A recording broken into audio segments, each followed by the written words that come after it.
2007. He did his PhD in signal processing from IIT Kharagpur in 2012. He worked as assistant professor at IIIT Hyderabad from March 2012 to June 2019. At present, he is working as associate professor in IIIT Hyderabad. He has published over 100 articles in reputed publications. He is currently handling 2 sponsored projects and completed 700 projects. He is guiding 7 full-time PhD scholars and 9 MS students. 6 PhD students and 7 MS students successfully completed their degrees under his guidance. He has given more than 100 invited talks in various workshops and conferences. His research interest lies primarily in speech processing in mobile and practical environments. Thank you for giving me this opportunity. Welcome to the session, sir.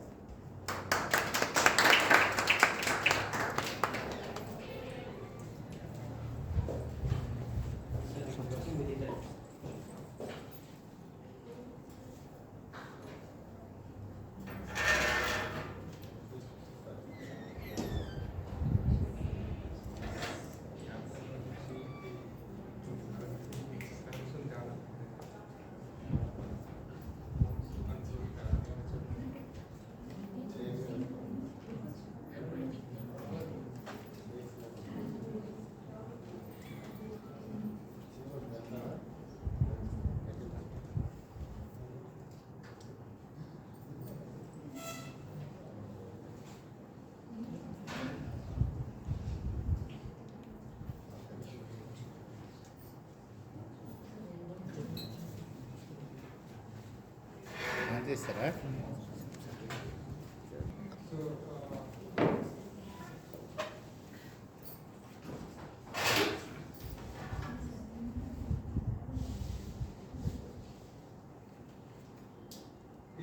Till lunchtime, I will try to cover speech processing basics and what is the current work going on. In the afternoon, I will talk more on how to conduct the research, especially in the speech domain.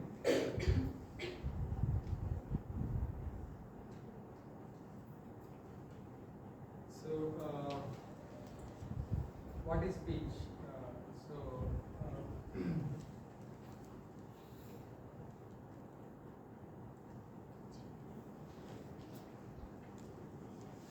So compared to other signals, right, like image processing, biometric signal processing, any other signals, speech is a very unique thing because who produces the speech? Who produces speech signal?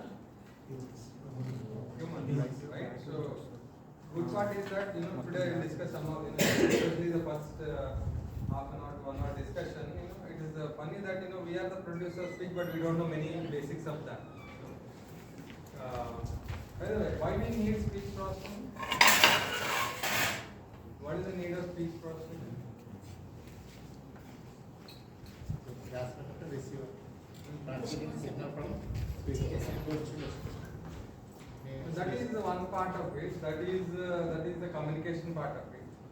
But what the speech processing is not the communication of the speech actually. Basically, speech. Let us say I say I am from Hyderabad. I am from Hyderabad. What your brain is telling you? You have you know my place. Like some message is there. Some message you are getting. Right? Anything else you are getting? Your brain is telling anything else? English statement. Language. What language I am using? Right? Anything else? It is saying. I told I am from Hyderabad. Just one sentence. One message is there, and what else is there? Language is there. Gender. You know the gender information. You know the accent. Whether I am an Andhra accent, a Telangana accent, or something. And you also know what may be roughly my age, and you also Gender. Gender we already. Maybe educated or non-educated. Yeah. Educated or non-educated. Emotion. Yeah, and very importantly, emotion. So whether I am speaking normally or angrily. Okay. So all that information is there in the signal. If you see in the signal, all this information, message is there, language is there, gender is there, age is there, speaker identity, because everybody's speech is, even if you know me, Anil is speaking, if you know my voice, let us say, for example, your parents, calling from kitchen, let's say you are in bedroom and they are talking from kitchen, you understand, right, who is speaking, because it has a voice identity. Okay? So all that information, emotional state and other, if somebody has abnormality, when somebody is not able to speak properly, then that also we can detect. So all this information is there in the signal. So basically our human brain will extract that automatically. What we want machine to do that. We want machine to do that. Why that is required? For example, many of your parents may be not well educated, right? If you give iPhone, you got a good job, let's say you gifted iPhone to them, right? Even then they hardly know how to swipe for green and red only. They can't use iPhone effectively the way you use. Why? Because the machine understands mostly the text-based input. Okay? And how many in the world can speak? Except the people with disabilities, everybody can speak. Next question is, how many in the world can write? Only educated. Only educated. In India, more than 40 to 50% of the people, they don't know how to read and write.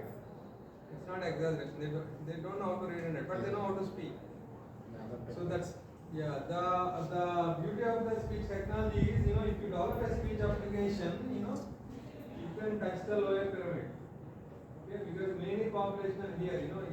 Most of the technology is here. When I say what information is not there in the internet, everything is there in the internet. From cultivation to even if really, challenge to all the faculty, some students are also there, some faculty is that really you want to learn, we are not required now. You are not good, you are not doing properly, that's why we are doing. Why? Because, how faculty can add a value, I will tell in the afternoon session. Okay, but, but how many people are using that information? Because we are not able to use that information because there is a farmer want how to cultivate, or farmer want to know how much is the commodity price in the particular market. We don't know. All that is there in the internet, but he needs somebody's help to get that. But imagine, how many of you know right now, how many of you know Alexa? Okay Google, Siri, Microsoft Cortana. So what they are bringing in? What they are bringing in, Alexa might be so many people may have at home. Or how many of you seen the smart TV? Nowadays, if you purchase a TV, you have a microphone in that. You can, let's say, it is very difficult to search in Amazon Prime or Hotstar or somewhere, right?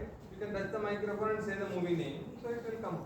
So, because speech is a natural mode of communication. The goal of speech processing is to make human-machine interaction as natural as possible.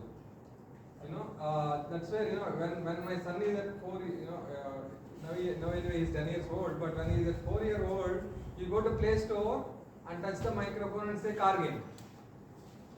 Okay, because you don't know at that time how to type car, but he know how to speak, so he went and say car game. Every mobile has a microphone now, right? Even in the Play Store you go, you have a microphone button. You don't need to type the app name. You can just speak. So that is the power of speech technology. The power of speech technology, it's a convenience for the people here. It's convenience because all of us are using Google voice-based searching, right? But it is needed for here, and especially this field is very interesting in India because we have so many languages. We have for example, in US, etc. If you develop for English, you are done. But in India, we have so many languages and so many problems and so many accents. So many accents and also code mixing. We don't speak in one language, we'll speak in 2-3 languages, mix up the things. So all these are challenges in Indian context to do a lot of work. Because why I'm saying that, because you may ask the question that already Alexa is there, already okay Google is there, what you are doing, right? So they are there, but they are predominantly for English. So it not need to be done for Indian languages. Okay. So basically you understand, right? The goal of speech processing is that the way human is understanding the speech. For example, I take input as speech and output is the message, text, whatever that voice-based searching, right? You are seeing that is called speech recognition. That is called speech recognition, ASR, automatic speech recognition. That is a very, very important block because it will convert speech to text. So the text will be processed by the machine. And again, machine also will respond to you, right? That is called text to speech. Alexa, if you ask Alexa, what is weather in Hyderabad? It will say weather in Hyderabad is 30 degrees. Because that is the information it will speak for you, right? So, that is called text to speech. How many of you are using text to speech technology? How many of you have used text to speech technology? Everybody. Everybody has used. How many of you are using Google Maps? Everybody.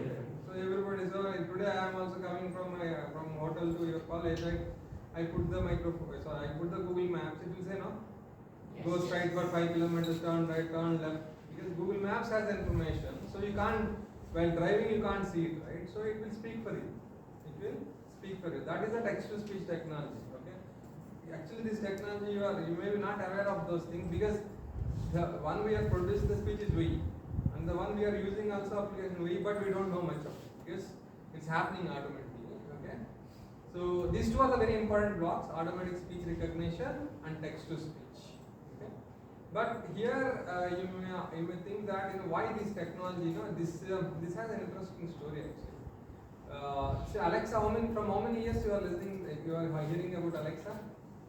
Last 5 years. 5 years. Max of 5 years, okay. But this research on automatic speech recognition is happening from 1960s. That's when they want to recognize the digits. They board to type, in US they board to dial the numbers of the telephone. That's when it started. That I will speak the phone number, can call connects. That's where it started.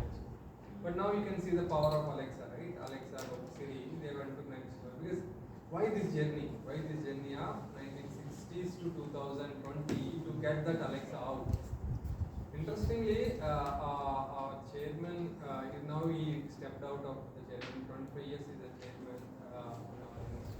He's called Professor Raj Reddy. Okay, he is a pioneer. He is a very well-known person in US also. Very well-known. Turing Award winner. Turing is like a Nobel Prize in India. So a Nobel Prize in the world. Right? Nobel Prize, all of you know, right? So Turing Award is a Nobel Prize kind of thing for computer science engineers. He is the first computer science PhD in Stanford. He is the first computer science PhD in Stanford because basically he is a civil engineer. Stanford is starting in 1960s. They are starting 60s, late 70s. They are starting 1960s. They are starting computer science department, and they give a option that anybody who enrolled for PhD in other department they can convert into computer science. Then he converted, and his PhD is on speech recognition. He is now 85, still alive. Before COVID, I met him even when he retired. Also, we met him because we both work in the similar area. So he told to our group when we interacted that I'm very fortunate that I'm alive, that I am seeing Alexa because it is their dream 50 years back, and they are pursuing PhD. Okay. But anyway, he's a very big shot. Professor Raj Reddy is a very influential person in US also because a lot of his students are in Microsoft. So he has a direct contact with such a knowledge. So he's also one of the pioneer in pushing our AAA to the next level. Actually, he's the chairman for 25 years, so that's where our institute got a lot of visibility. So why this journey? Why this? From Professor Raj Reddy PhD to Alexa. This is because speech is very tough signal compared to text. For example, you open the word file. Type I am from Hyderabad. You ask 10 people to type in the word file. Ask 11th person to say who has written I am from Hyderabad. You can't guess, right? Everything is same, right? If you type, everything is same. But you ask them to write. You ask them to write. Everybody's writing is different, right? Similarly, everybody's speech is different. If you record, I am from Hyderabad from different people and show it to the other person, he say, is it same? 99% they say both are not same. Signals are not same because everybody's speech is different. Everybody's speech is different. Everybody's speaking style is different. Everybody's energy levels are different. So it looks a different signal. So, but the thing is that whoever speaks that output should be same. You're understanding the thing. So speech is, you can compare speech like a cursive writing, like doctor's writing. You know, right? How doctors will write, only the corresponding medical person will understand. So it's like a cursive writing. So it's very lot of variations. So for example, I want to build Alexa. I have to build for Telugu, for example. I have to collect a lot of speakers data because children's speech is different, different accents are there. Old people, female speech is different, male speech is different. So many variations are there. For example, you take one word, you have so many variations. So all that need to be nullified because if tomorrow it should work for anybody, right? But Alexa will work for everybody. It should work. So you have to train the model with a lot of data. Okay, which covering a lot of speaker variations. So earlier, even if you have a lot of data, we don't have a good computation power and also the right models. Now that has come, I will also touch upon that. Okay, that is one reason, a lot of variation. Second reason is that and also the typical problem of speech recognition is that, for example, I want to build speech recognition. You understand what is mean by speech recognition, right? Speech to text conversion. You are using I think we will build something in. I don't know whether we will build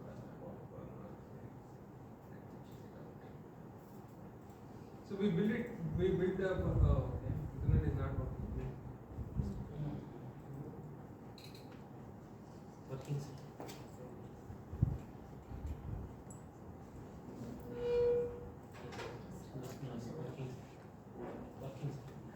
Yeah.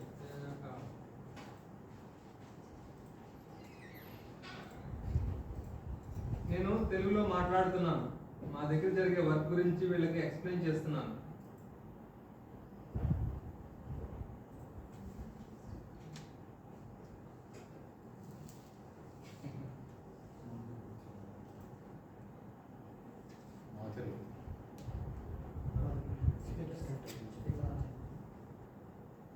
మా దగ్గర became Madhuri. Yeah, that's a good point. So that is a precisely yeah, speakers are.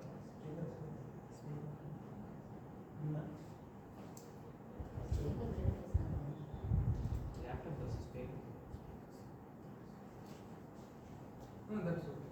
Yeah, we have speakers.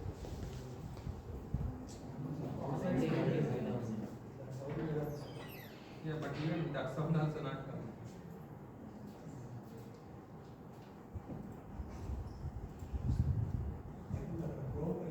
Maybe projector constraint over the projector will take out the audio. That is the problem. Yeah, నేను తెలుగులో మాట్లాడుతున్నాను. మా దగ్గర జరిగే work గురించి వీళ్ళకి explain also explain something చేస్తున్నాను. Something almost like one word is also 90%. Yeah, so this is one of the project which it's one of the biggest project which I have done. It's around 1.2 crores worth of project. Basically, to build, as I said, to build this recognition system, we need a lot of data. We collected 2,000 hours of Telugu data. It's only for Telugu. It's for Telugu, yeah. 2,000 hours of Telugu data. You may ask, sir, what is this Telugu data? So much is there in the YouTube and other places. Why we need 1 crore to do that? Actually, problem is with the transcription. So somebody has to train this model. Somebody has to listen and transcribe. That each hour will take around 5,000 rupees because somebody has to listen and write the Telugu script properly. Then only we can build the model. So we using the crowdsource, we made it to 2,500 rupees. We collected 1 hour of data. Okay, so that's where you need a lot of money for this project. So another thing is that as you see, I said ma daggara work, but it became Madhuri or something Madhuri. Okay, so what is this? This is a word error. Okay, some word is got wrong. So why it got error? Because now I just spoke and text has come, right? So what we are modeling? For example, you are recognize. For example, I want to recognize all of you. What I will model? I will model you, right? I will model you. You are the class. So whenever one of you comes, I will test and say that you are some so and so, right? So like that, how the text is come, what I am modeling. Do you know what I am modeling? what ASR system models? Can I model a sentence directly? Because that's what we want now output. What I am speaking, I should come get the sentence. Can I model that? Can I model sentences? How many sentences are there in Telugu? Infinite. So how can I model infinite? If I want to model you, I can try. I want to model entire population in the world, I can't build the model. I can't, even if I build the model, the accuracy will be less. No, I can't build the model. I can't build sentence level. Even word level is difficult because number of words in a language will be few lakhs. 3-4 lakhs of words will be there. You are understanding the point now? If I want to recognize you, I can build a good system. If I want to recognize entire Aditya, I can still try. But entire Visakhapatnam, my system work, it should be fail because some people are very close by, so system will confuse. Isn't it? Number of classes are more, the confusion is more. The confusion is more, the accuracy will less. So we can't take word level. Okay? We can't, that's why what we model is a phone. What is a phone? Phone means what is the basic production unit. Like ma, whatever the phones are there, no? Those are the letters is the graphium, is the text basic word. The phone is the what we speak. The basic unit, what we speak. Okay? Basic unit, what we speak. So what we are modeling is phones. Because any language will have some 50-60 phones, depending on the richness of the language. See the poorness of the machine, right? Machine has to recognize the phones and map to the close by word. That's why that some words will get wrong because some of the phones not got recognized properly, then the word will be picked up as a wrongly. Okay? But if somebody speaks ama, kasa, something like that, did you understand? We have a luxury, human has a luxury that he can listen the sentence and understand. And also he can listen the sentence and understand based on his experience. Do you think that all of you here are understanding the same way what I am speaking? I don't think so. Because you will understand based on your experience. But poor machine don't have any experience. Okay, we don't have any context. For example, if I start talking with the politics, I may be talking about next election. Now let's say today I am starting about cricket. You already know that today cricket match is happening between India and England. Right? So you already know the context. So let us say if I am speaking to the machine don't know any context. It's already a trained model.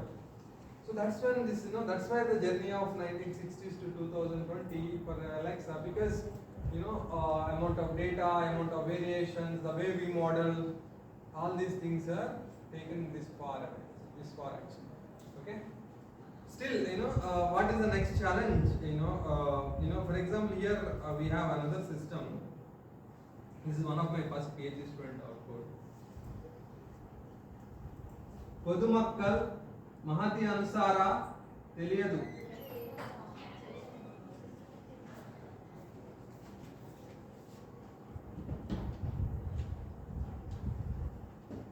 Okay, did you see the output? Yes. I spoke three languages: Tamil, Gujarati, and Telugu. In Telugu, I used one word Teliyadu. Mahati Anusara. I think Mahati Anusara is a kind of script you can read. It is in Hindi script only. Mahati Anusar is a Gujarati word, Podumakkal is a Tamil word. Okay.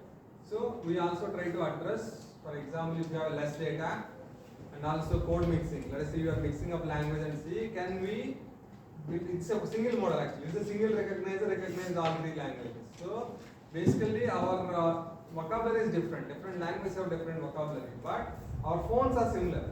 The phones what we use are similar. So anyway we are modeling phones only, as we just discussed, we are modeling phones only, we are not modeling words. So we combine different languages and build the common phone set, okay, and build this system. Now we have around 6 languages. So how many words or sentences are come from for your model? How many words or sentences, Telugu words, are used for your model? This is actually very small data. This is released by Microsoft as a challenge in 2018. 2018 as a part of ASR challenge, they released 3 languages, 50 hours only. 50 hours only. So, 50 hours, yeah. 50 hours. 10,000 words, not 1 lakh. It's around 30,000 words per language.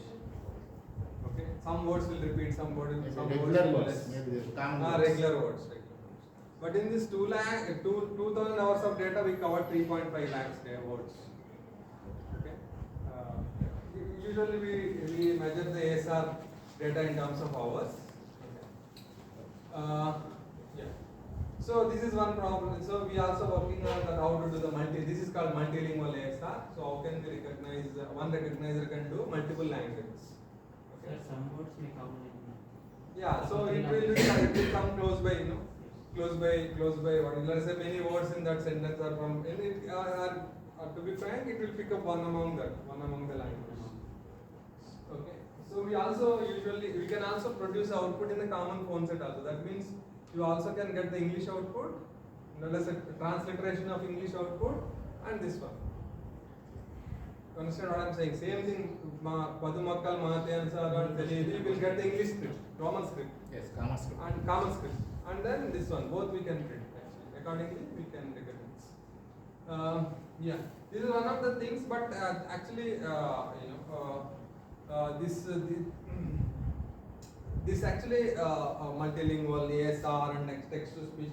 This comes to a good shape actually. Good shape means already very good technology, especially apart from this recognizing as a core problem. Another additional challenge is like in a speech there is a lot of noise.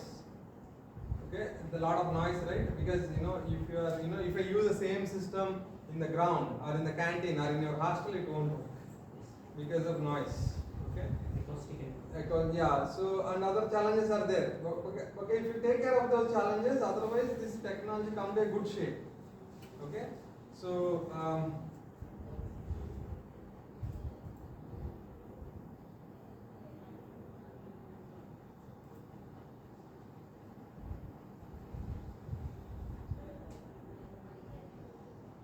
yeah, this technology comes to a good shape actually.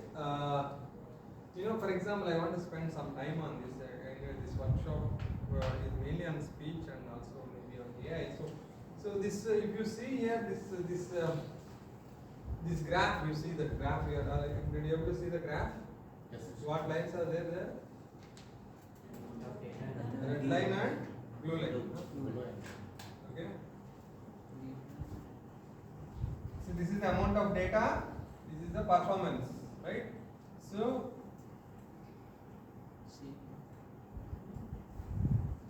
okay, this is for the machine learning and this is for the deep learning, right? So that is when this Alexa also, all this speech technology also, many, not only speech, many like NLP and vision, any technology, AI, or you may be asking, right? So you may be thinking that how come this branch in AI has come, right? AI is not new. All of you know, right? There's a big competition for EC department also. Many places in the EC department is getting problem because computer science and computer science AI, computer science and DS, then it became easy. Otherwise, earlier it will be computer science and then EC. So why this boom of AI? Okay, this figure is the reason because AI is not new. Some of the algorithms are as old as 50 years. Even neural network itself is invented in 1950s. It's not new, but it's not very promising earlier. If you see the red line, so when amount of data is less, that is the case in 1950s, 60s, 70s. We don't have a lot of data, right? I think faculty here can appreciate. We work when we are in the lab. When we go to lab, when doing BTech in 2000, early 2000s, we go with a floppy. That also not everybody have a floppy. 2-3 people together may have one floppy. Yes. Okay, one floppy is the size of 1.3 MB. Okay, so that is the amount of data we used to handle. Now your mobile itself is very even one photo itself is 10 MB now, right? So memory data increased, amount of data increased, and also computation power. When we switch on the machine, right? We can go and have a tea and come back, then it will get on. Not like fast systems like now. Okay. So the CPUs also not very fast. So but now we have something called GPUs. Have you heard about GPUs from NVIDIA? And also multi-core CPUs. Then when computation power is more. When both are not great, then deep learning also okay, but it is not showing better performance. Okay, but now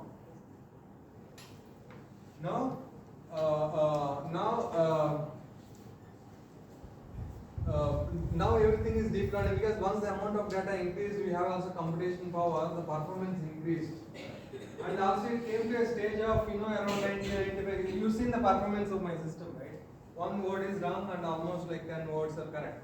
So I can use that system, no? I can build Alexa. For example, my performance is here at 50%, I can't build Alexa. Alexa I can't build, because Alexa, if you say something, it will say something else. Then you will get, you won't feel like using it. Okay, but now 9 out of 10 times it will do your job. Okay, that's when this, that because the deep learning taken to the technology, when I started my PhD in 2008, when I want to demonstrate these systems, many people don't know much. But I don't need to demonstrate even this ASR, because all of us are using, in our day-to-day life. Text to speech, ASR and all other things, right? So because now, by this boom, industry has feeling that so much automation can be done. ChatGPT, you might have heard about ChatGPT, right? And other things, right? So it's because all basically background is all deep learning models. Because of that, what happened, right? Why I want to bring that context. Because of that, what happened, right? So whatever is a problem earlier is no more a problem now. For example, ChatGPT, right? Earlier we used to have a question and answer system, right? And text summarization, abstract summarization, text classification. So many more work is there in NLP, not only in speech. NLP is a natural text processing. But once ChatGPT comes, all problems are gone. Means just like Bahubali, once Bahubali comes, if Prabhat makes like old movie, you won't see, because because the level increased, the performance increased, the problem went to the next level. So if you want to do something, you have to beat ChatGPT, which is not easy. Okay? So we can't, what is the meaning of research, which I will emphasize on in the afternoon session. So research means you have to create new knowledge, or you have to create some new thing. But already ChatGPT is somewhere, and also this financial problems because of deep learning, as your performance is 90, we can't contribute much there. But good part is that if you learn, especially young kids, if you learn, you have a job ready. Even today, Leonardo article came that in next 2 years, they need 10 lakh people of AI engineering. Such an automation is possible because the performance is very attractive. Very attractive. Very soon, all faculty have to attend the sessions on how to teach in the era of ChatGPT. How to correct the assignments. Already some universities, US universities started that. How to use ChatGPT for the teaching or education. Otherwise, if you give assignment, if you give ChatGPT, you give nice article, and they will submit. What you will do? Yes, right? So we have to go beyond that.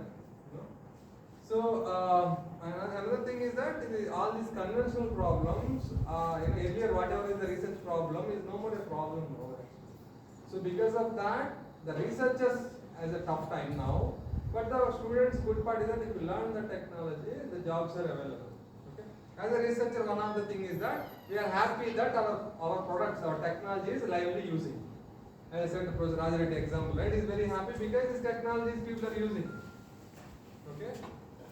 So this graph is a very big threat, very big challenge to the researchers, because this deep learning has taken the performance to the level of 90s, and from there difficult to contribute. So we have to research, we have to search for the new problems. Okay.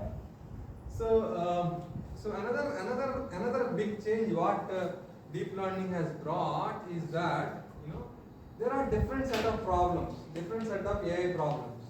Okay. For example, speech recognition.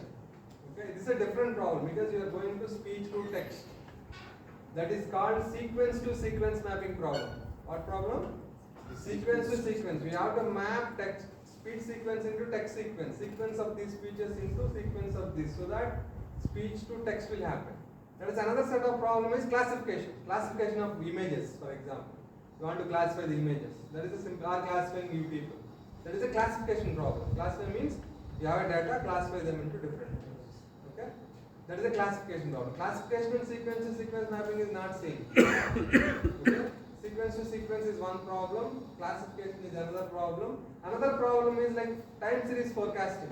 That means you heard about stocks, right? Stocks or gold price, for example. Today some rate is there. Yesterday rate also you know. You want to predict tomorrow. That is called time series forecasting or a curve fitting problem. Okay. Okay. So or you might have, this time series forecasting is very much used for COVID time predictions, COVID cases prediction and all other things. Right? This time series forecast. These are different AI problems. Artificial intelligence problem, different, like time series forecasting, summarization, question and answer, sequence to sequence, classification. So depending on the problem, earlier there used to be a model. For example, classification, like random forest or support vector machine. These are the famous models. Okay. For sequence to sequence mapping problem, that is very important for speech to text or one language text to other language text. Have you heard about machine translation? You want to see you speak, you type the Telugu text. For example, I use heavily because to explain the Hindi lesson to my son, I don't know much of Hindi, so I will put it in the translator, I will get the English version of it and then I will explain. So right? One text to other text. That is also sequence to sequence mapping problem. Their hidden Markov models are very famous. What is that? Hidden Markov models, earlier. And classification, time series forecasting, there is a statistical models like ARIMA, ARIMA, these are famous. Okay, but now this deep learning is our Bahubali. It came and thrown away all those models. Now the thing is that you see the red line. Why you perform in what are all models I am saying their performance is at the red line. So if performance at the red line, you don't use you want blue line. The moment blue line comes, red line is gone. So the funny part is, you see, not funny part, the important part is that, you have different models at red line. It's not one model. It's not that hidden Markov model is suitable for all problems. Support vector estimation is suitable for all problems. No, one model for according to the problem. Because all problems are not same. I'm not talking about domain problems. You are understanding the problem, right? Sequence to sequence mapping, classification, regression, these problems. These problems are not same. So we have different statistical models depending on the problem. Okay? But what deep learning says is that bye to all models, I myself will solve all problems. So now the question here is that how one model can solve all problems, because all problems are not same. Right? All problems are not same. How one problem can solve all the problems? How one model? That is the beauty of deep learning. That is the beauty of neural network. The beauty of neural network is it has the concept of architecture. It has the concept of architecture. That means neural network is as simple as this how these neurons are connected to each other. This is a neural network. That is a simple neural network. But you can design different architectures. The different architectures means how you connect your neurons. Okay. So depending on that, you have something called recurrent neural networks. You might be hearing about LSTM, long-term short-term memory. Yes. And in image processing, there is something called convolution neural network. All of you know convolution and signal processing course. Inspired by that, there is something called convolution neural network. Similarly, we have attention, encoder decoder is also part of recurrent neural network. So the thing is that single architecture may not solve all the problems, but different architectures will solve different problems. So then it's all under umbrella of neural networks. So if you see the last 10-15 years of research in the field of speech or image processing or text processing or any AI field, it is all revolving around one word called architecture. Okay, so let us say somebody come up with one good architecture, LSTM for example, or something else, LSTM with attention, now by LSTM, transformer. If anybody come up with one architecture, all other fields, similar problems, people are using that. That's what is happening. Okay, so even if any of young kids, if you know any 4 5 architecture, 3 4, even LSTM, CNN, and encoder, decoder, and transformer, these 4 architectures, if you know left and right, and try to have a hands-on experience with the GitHub codes, already available, your job is ready. Okay, in Python, if you learn Python, and in the Python how to implement some 4 architectures on any data, text data, image data, speech data, job is ready. Because many oldies don't know those Python, many don't know these architectures, many don't have that experience. If you get that, that is what they are also looking. Okay, so yeah, application engineers. Okay, so that became the power of problem. And also, because of that, especially, this diagram is a curse to ECE people, because, especially signal processing people used to extract data, first diagram. If you see, you take the data and extract some features and give it to the model. Okay, now the technology became that give directly data to the model. Model itself will extract the features. So then our signal processing got very less importance now, because lot of work has happened earlier, but now that has no meaning. So this deep, this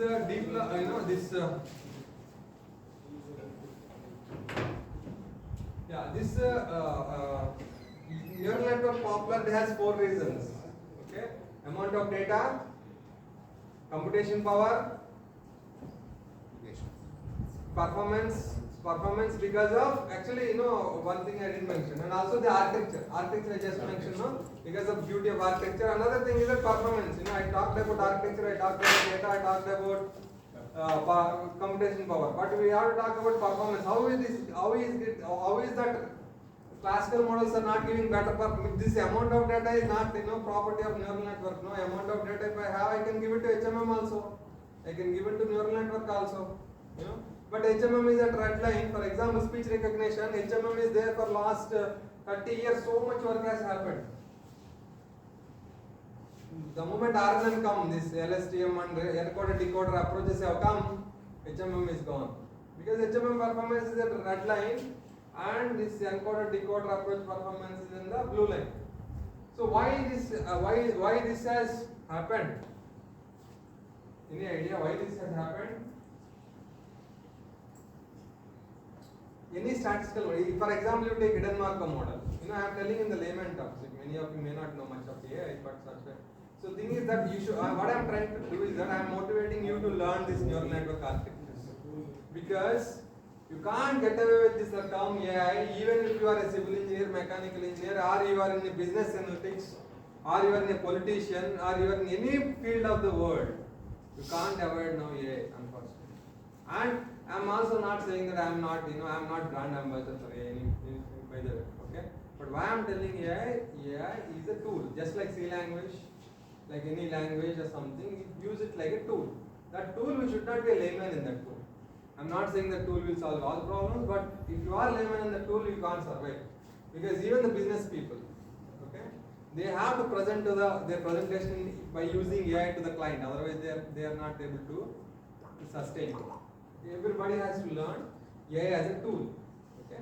So in that context, why this neural networks especially has taken over the field, because any classical model you take, they have a limited number of statistical parameters. So basically, what is this AI or machine learning? What you mean by that is, anyway, this so many terms now, AI, machine learning, deep learning, all that. So if you want to use only one term, that is AI. Okay, machine learning is subset of AI. Deep learning is subset of machine learning only. Okay, so basically you have data, use some statistics. For example, I want to recognize. What I will do? I will want to recognize all of you. I will take your name, or maybe your other features, because name may be common, maybe roll number, or let us say some other features, or how much or some things, right? Similarly, and I train some statistics. So basically, we have statistical models. We'll take the data and observe some statistics and keep it. But classical models have very limited number of statistical parameters. Okay. For example,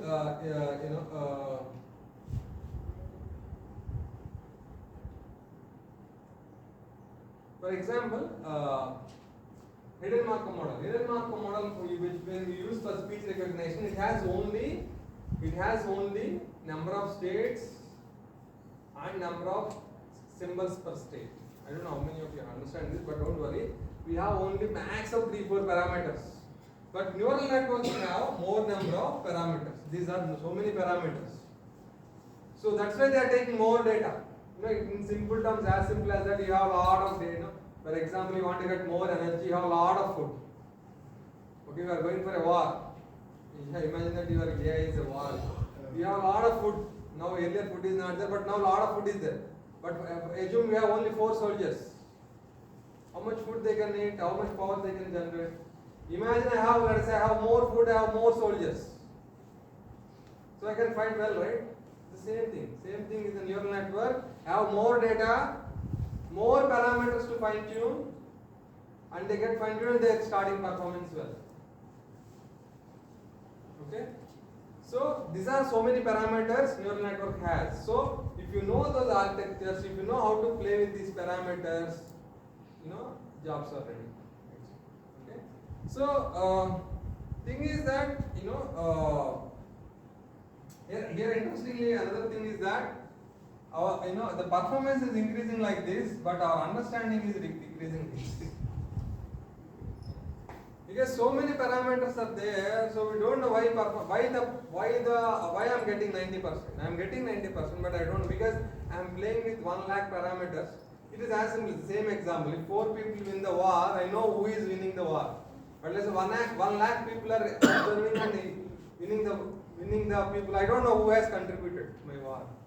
I don't know why that is happening, but it will happen because these 1 lakh people are there. It will happen. So that's what happens. The problem with the AI is the problem with the deep learning is that explainability. I am getting performance, but I don't know how I am getting. Because of that, there are some issues actually. Because if it is a very critical health application or a defense applications, they don't get the approval. These AI models don't get the approval.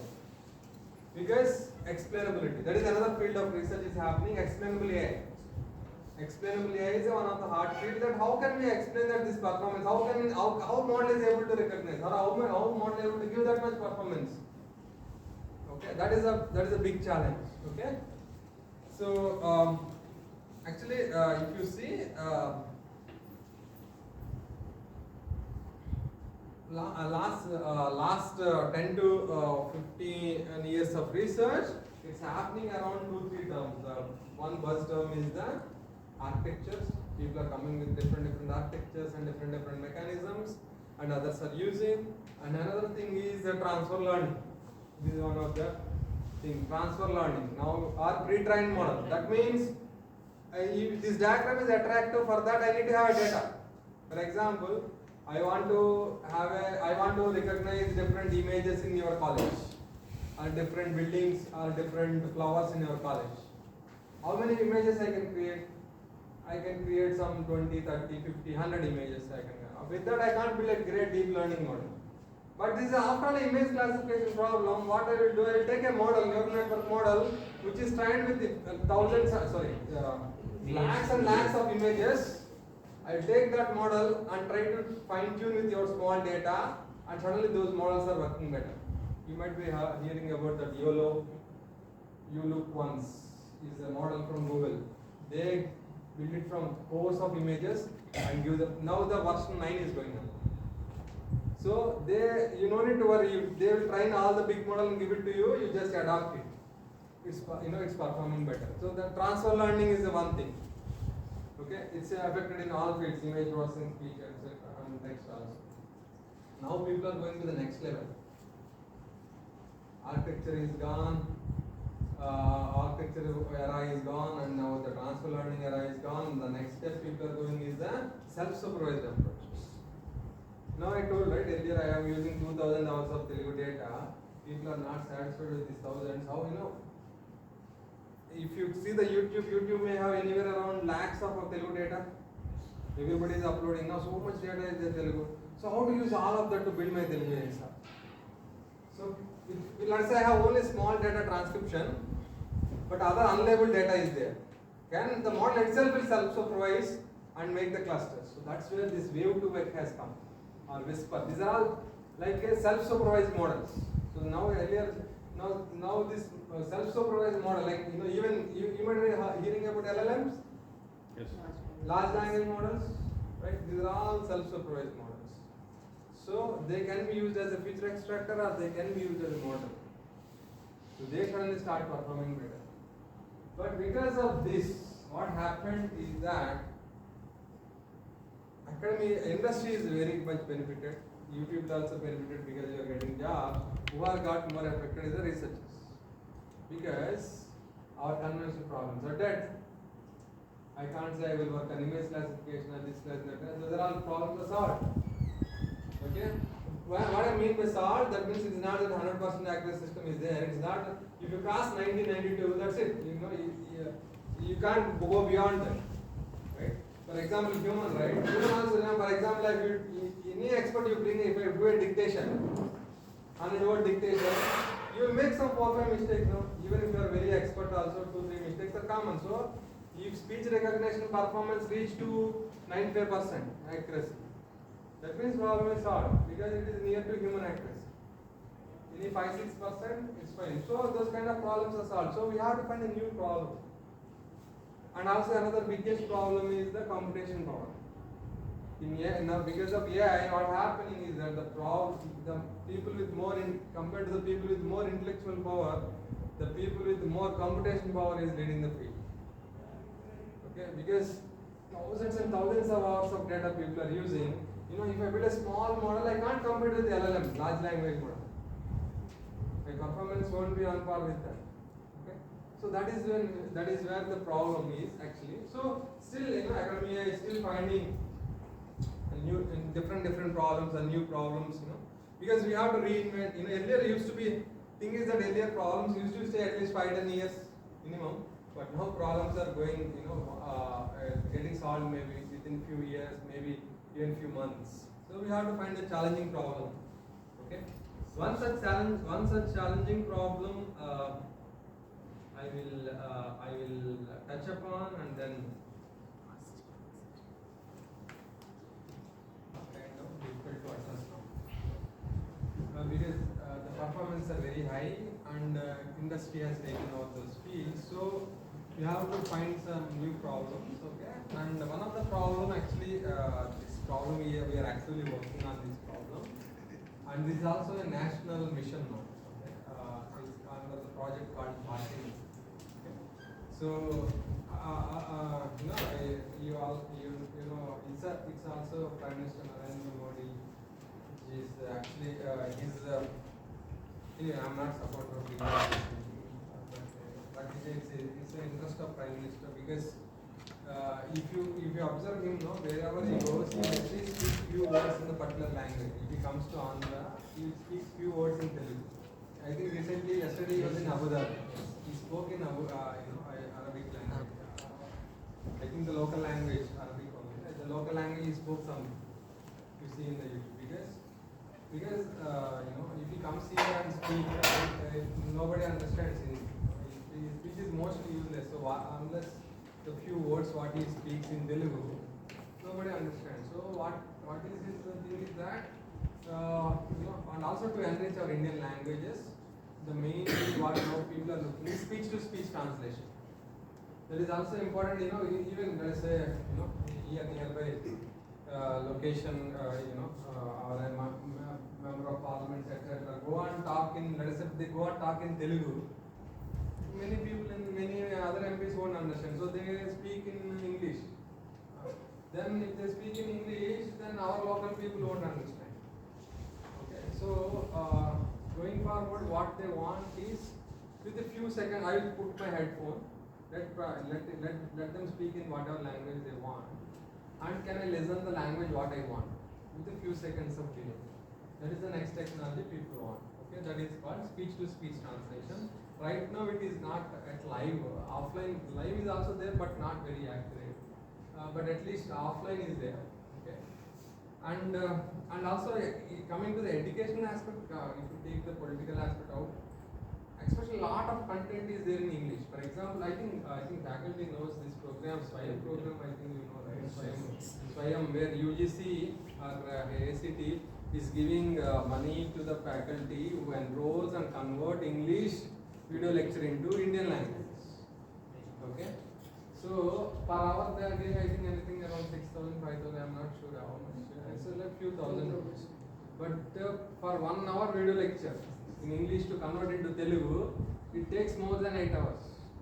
I have to listen first and convert that into text, and then I should be a subject expert. Anybody can't do. I should be a subject expert in that, and I need to convert all that into Telugu. And then I should speak and also lip syncing and all need to happen because they want NPTEL all the Swayam video lectures into Indian languages because they also want to promote engineering in the local languages. Actually, in the new education policy, you see they want to new educational policy.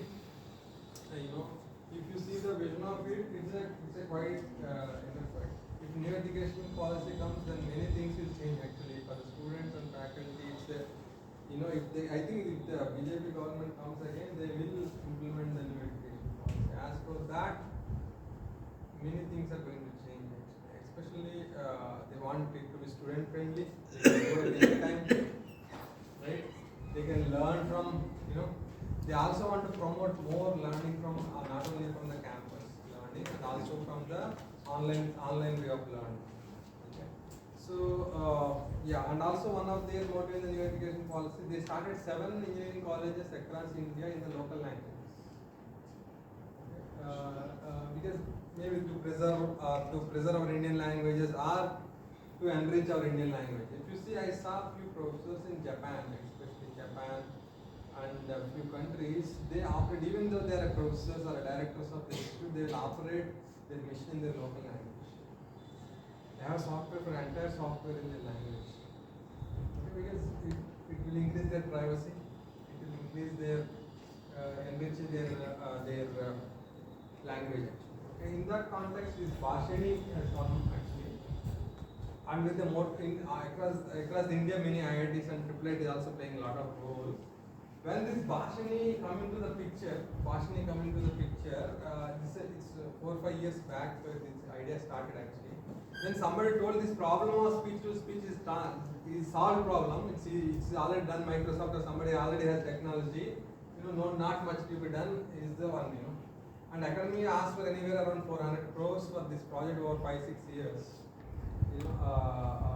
Initiated from IIIT. Actually, this project is mainly initiated from IIIT and IIT Madras and IIT Bombay are the leading institutes in this field. And fortunately, I got this project. This is one of the outcome of one project where they asked, okay, they give a pilot project for 6 months to see, go and collaborate with the Microsoft and try to see whether this problem is solved or not. Then we took a Man Ki Baat speech. All of you know Man Ki Baat, right? Prime Minister Modi will speak every last Saturday of a month on some topic or some topic says to the people. Okay, so we took them 2-3 episodes and we tied up with Microsoft and other Google and other available technology in the academia to convert that Hindi speech into Telugu and English, 2 languages we target.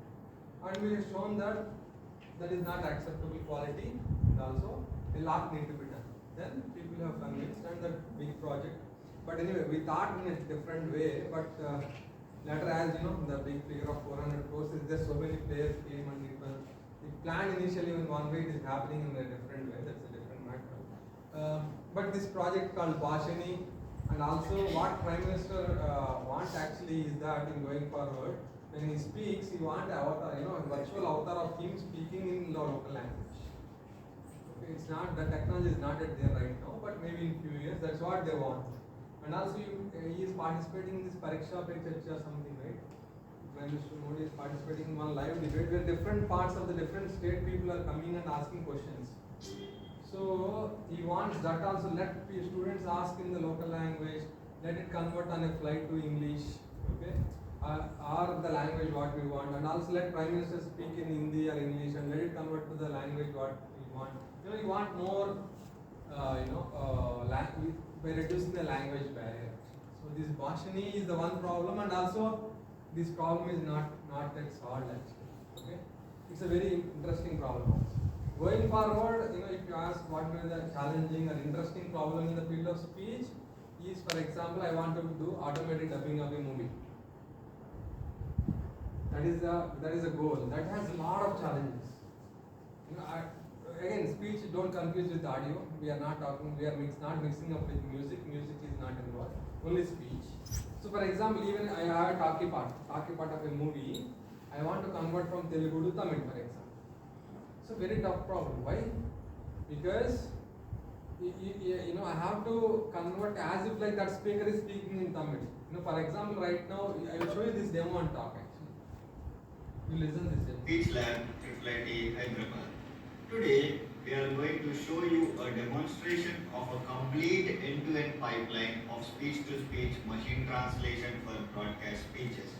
The main motto of this project is to convert a Mann Ki Baat audio into another language audio. So, let us consider an audio file which is taken from one of the sessions of Mann Ki Baat. The audio file which we have taken is of 1 minute duration. So let's try to upload it. This automatic script is coming from where? Yes. It's coming So, from that company. in this pipeline, there are three main components. Those are ASR, machine translation, and speech synthesis. The main job of an ASR is to convert a given. You are seeing that live, no? I think that is coming from the browser automatically. This is not the part of that demo actually. If you see that coming, no text, so that is so going forward, just like subtitles coming automatically. When I visited last year Dublin to present our work in inter-speech conference.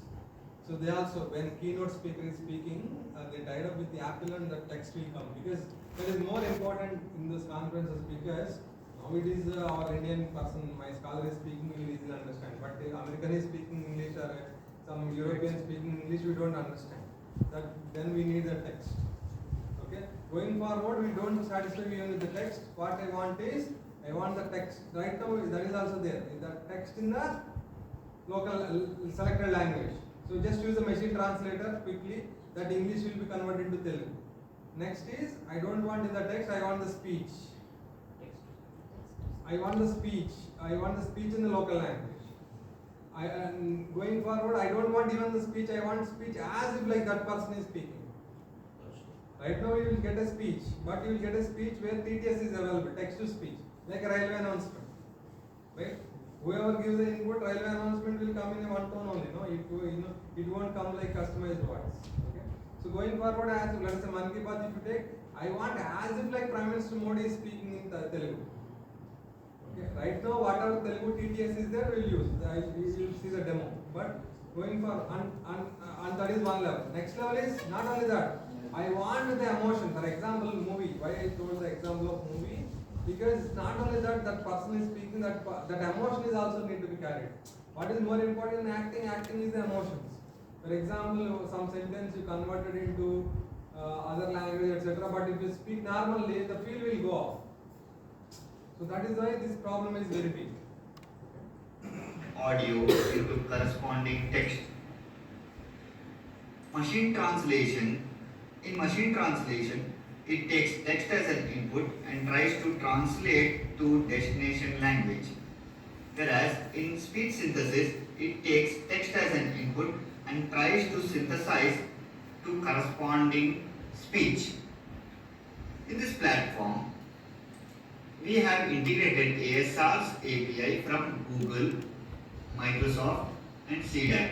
For the sake of demo, we will be selecting CDAC API. In translation, we have integrated Google's Translation API and Microsoft Translation API. In TTS, we have integrated Google's TTS API, IIT Madras TTS API and Microsoft TTS API. So, in this demo, we will be selecting IIT Madras.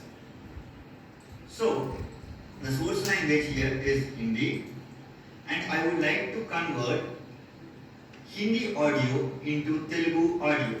So let's start converting. So this platform which we have developed is also robust enough to convert 2 hours audio, but the latency involved in it is around 1 hour roughly.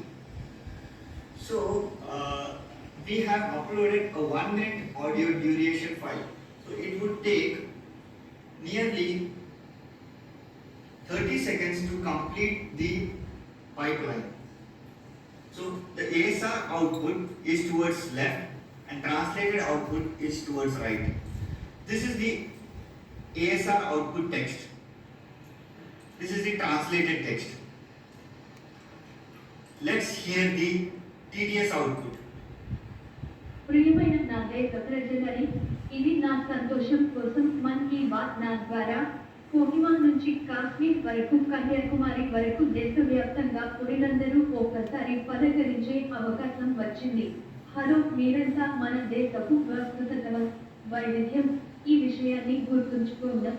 కవిలపడును ప్రతి భారతీయుడు అహంకారంతో నిండిపోతుంది చేసి ఈ వైవిధ్యాన్ని అనుభవించే అవకాశం ఎప్పుడూ ఒకేలా ఉంటుంది. ఉత్తరవిచ్చని అమృతానందంతో ఒక పద్ధతిలో ఆవేదన పుష్పం ఉంది. కొద్ది రోజుల క్రితం నేను ఢిల్లీ వచ్చి చాలు చిన్న స్థలంలో మన దేశపు స్వరూపం, సంప్రదాయాలు, ఫుడ్ అండ్ డ్రింక్స్, భావోద్వేగాల వైవిధ్యాలు కనిపించాయి. So now let's upload the same audio file.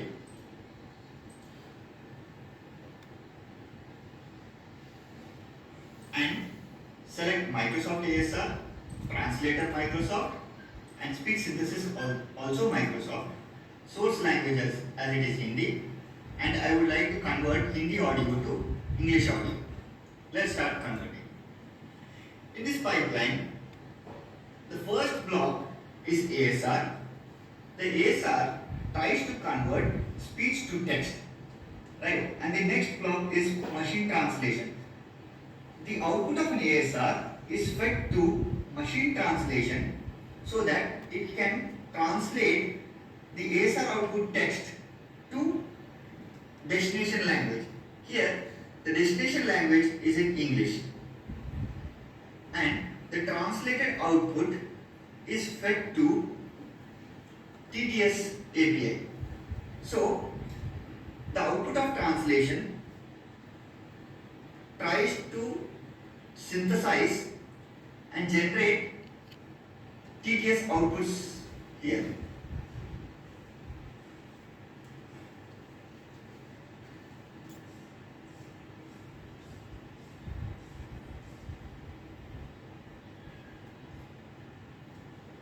So roughly it would take 30 seconds as we have given 1 minute audio file.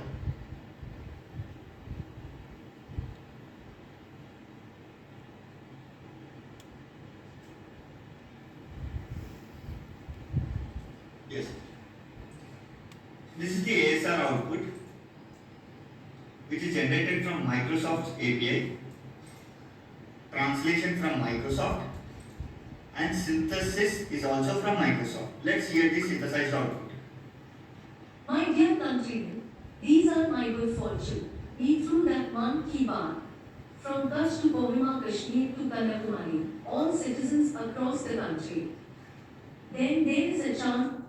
You can observe, right? So whatever Prime Minister Modi has spoken, we convert that to Hindi text. That Hindi text is converted to the target language and target TDS. Whatever TDS is available, we are using. But what we want as like Prime Minister Modi is speaking like English. Okay. We also actually it's a tie-up with Microsoft. We did it, but it is not. We can't take a risk of Prime Minister. We can't. It should be of high quality. Otherwise, we should not release it anymore. It's very difficult. As if somebody's voice which is there in Hindi, we train the model and generate the Telugu speech. It won't look natural actually.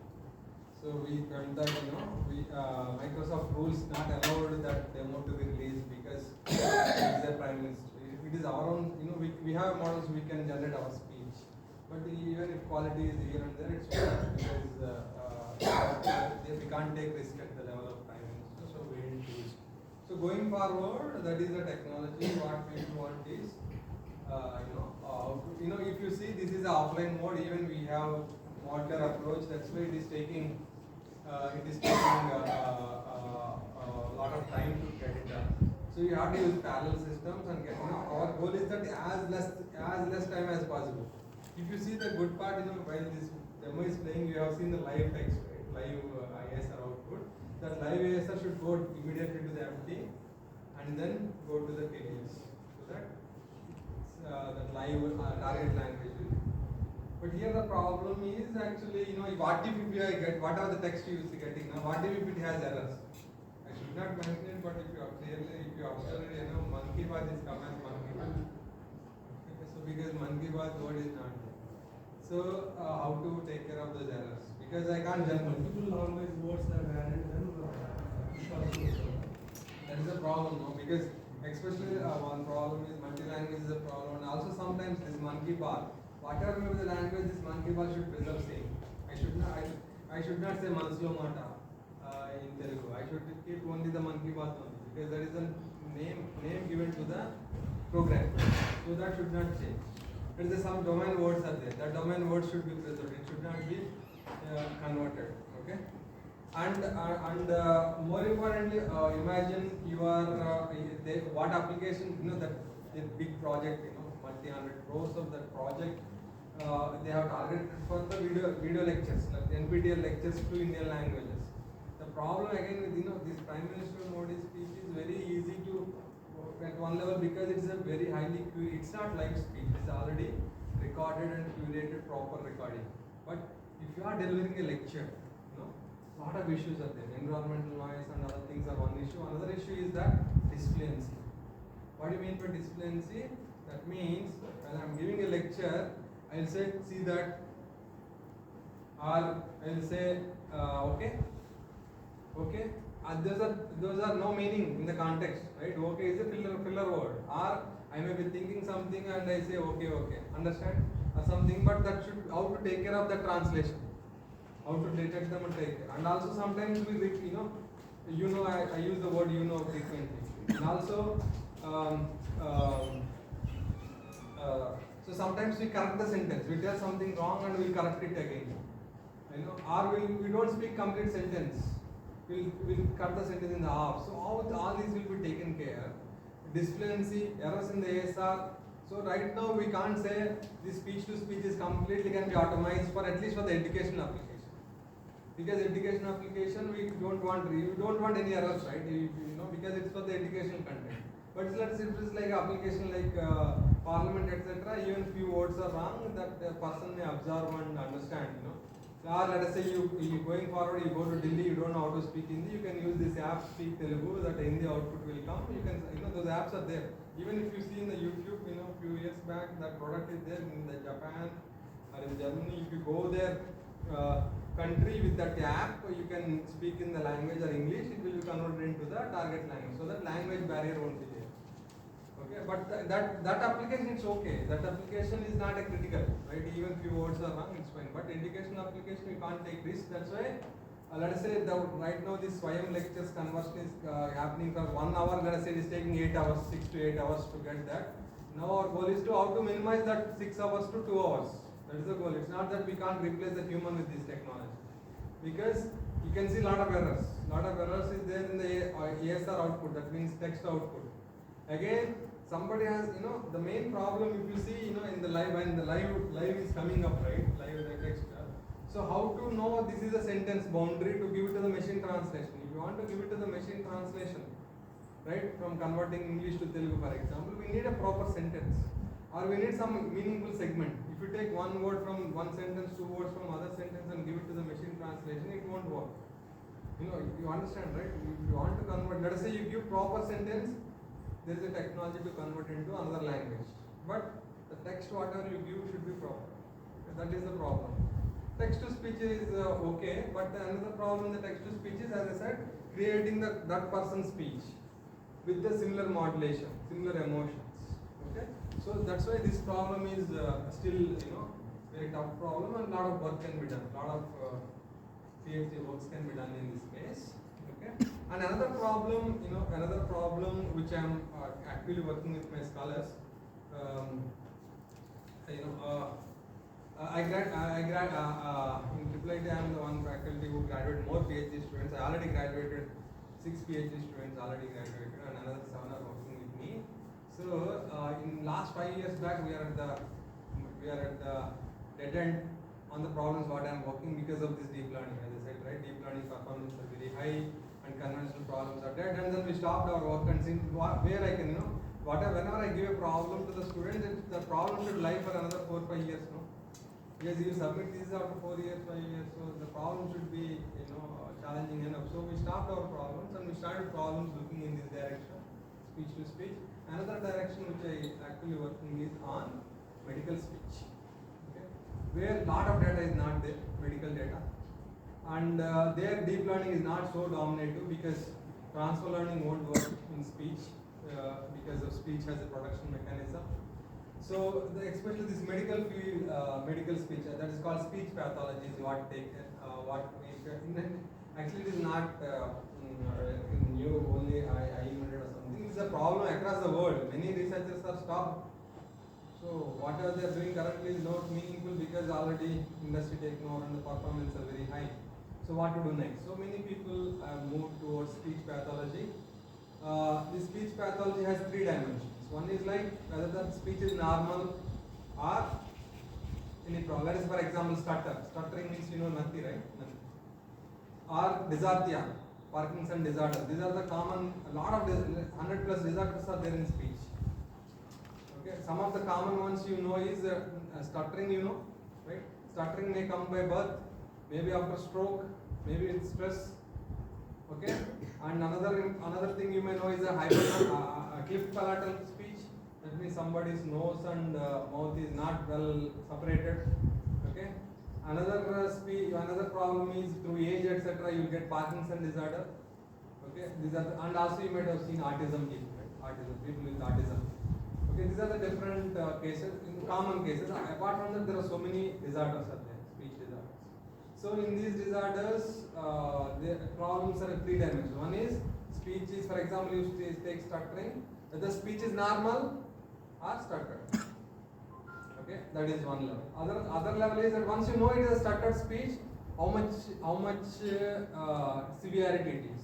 Is a low stuttering, high stuttering, or medium stuttering? Somebody has lot of stuttering, somebody has minimal stuttering, somebody has medium stuttering. Okay, that is called assessment. One is detection problem, assessment problem, and third dimension is how to recognize the speech.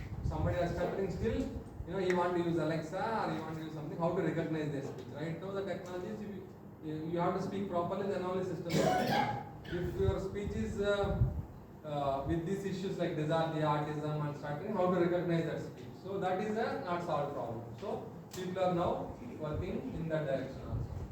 Okay, you understand? Okay. Normal speech recognition is not a problem. You can't compete with Google and Microsoft because they have a lot of data and a lot of computation power. So other dimensions where we can work is how this pathological speech etc. Okay.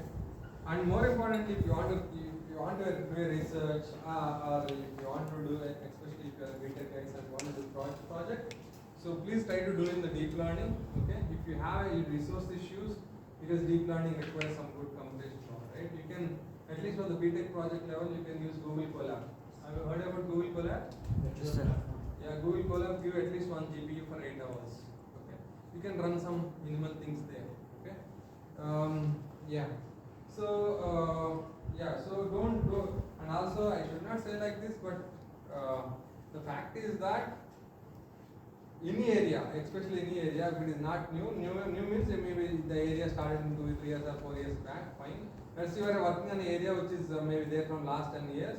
You conveniently neglect all the literature which is older than 2, 3 years or 4 years. Unfortunately, all that the earlier paper usually have a lifetime of at least 10, 15 years. Now shelf life of the paper is very less because, for example, classical machine learning that is gone now. Even neural network, old architecture gone, new architecture has come. For example, you take text processing. Text processing, there is something called from text how to get the feature vector. Okay, earlier TF-IDF, term frequency and inverse document frequency. Okay, that is TF-IDF. Then word to vec, glow.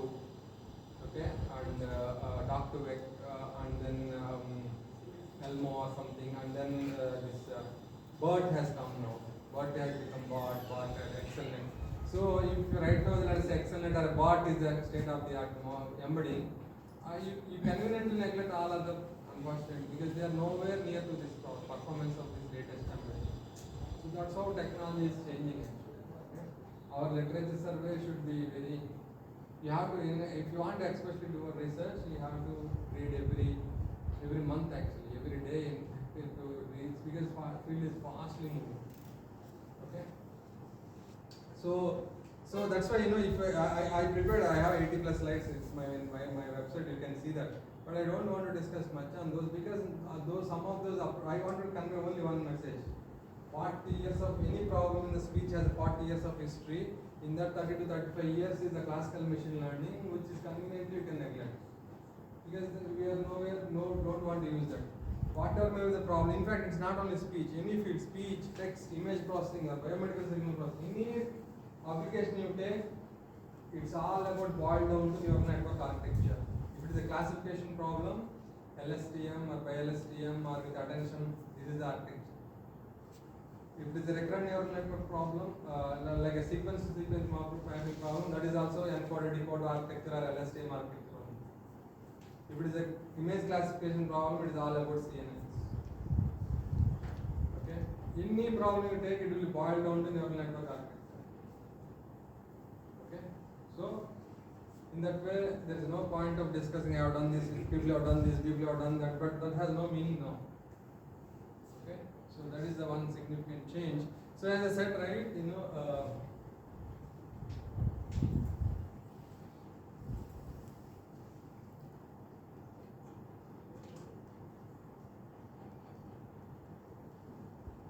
because of this graph, you see, you have to find a problem. If you still want to use machine learning, that means the red line, you have to find a problem where data is not there. And you have to find a problem where transfer learning also fails. As I said, right, if data is not there, you can use pre-trained models.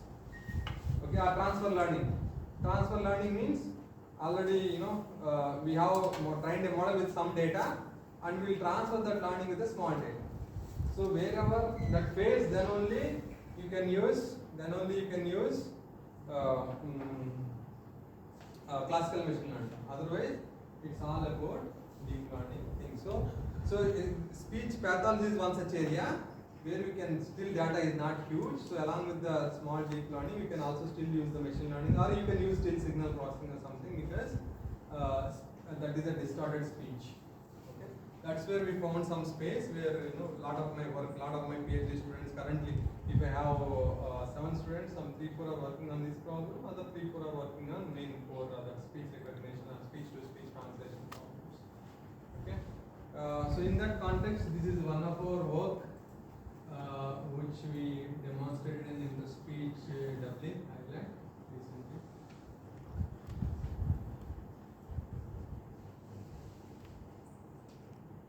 Stuttering detection platform developed by AICTE Hyderabad. This is the stuttering detection. Actually, for the demo sake, we have done it for English, but actually we have done it in Kannada. There is All India Institute of Speech and Hearing, Mysore. Okay, they have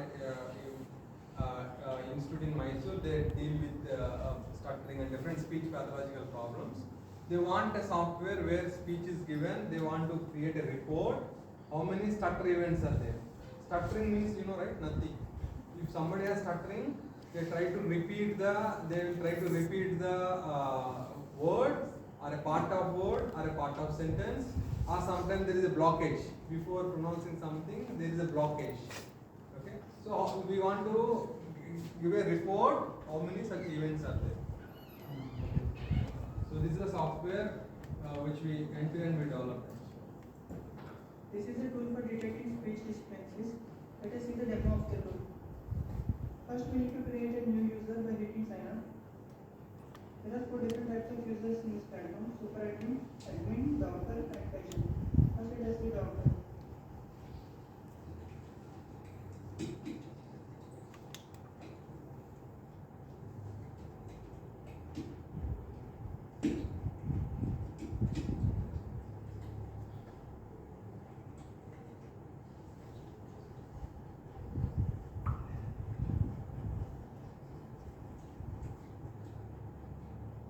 Let's sign up. Now let us go to the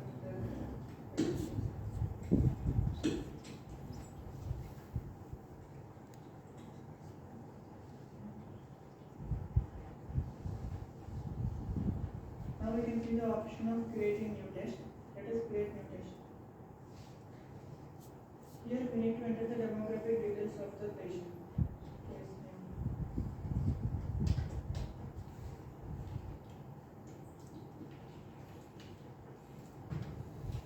I can skip some of Different types of models, etc. While signal processing model uses determine the structuring. Let us select machine learning model. Nature of the problem will be described by the patient. There are two different languages supported by the model, English and Kannada. For demonstration purpose, let us select English. So the patients will be shown some questions which you need to answer spontaneously. What are your hobbies? My hobbies are with respect to playing cricket and reading books. You can add one more question.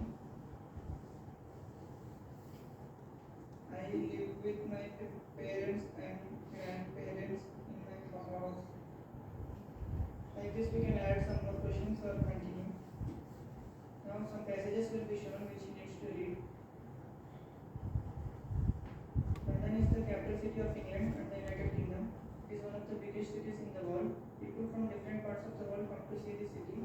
Besides in our country, places like York, Liverpool, and Manchester are visited by people. Silk is produced in this country. So we can add one more passage or submit test to view the results. Let us wait for this.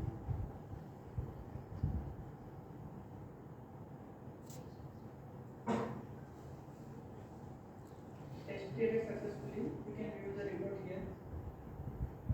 So you can see demographic details and questions and repetition and blocking details of the audio.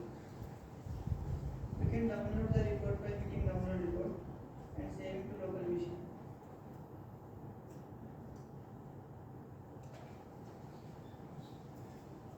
So basically you will get this kind of report. So now let us see for other users.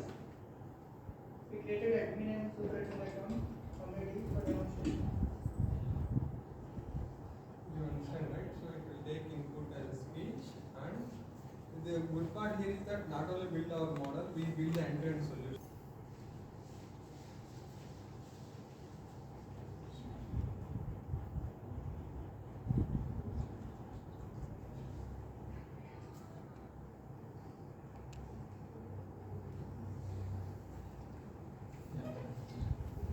So,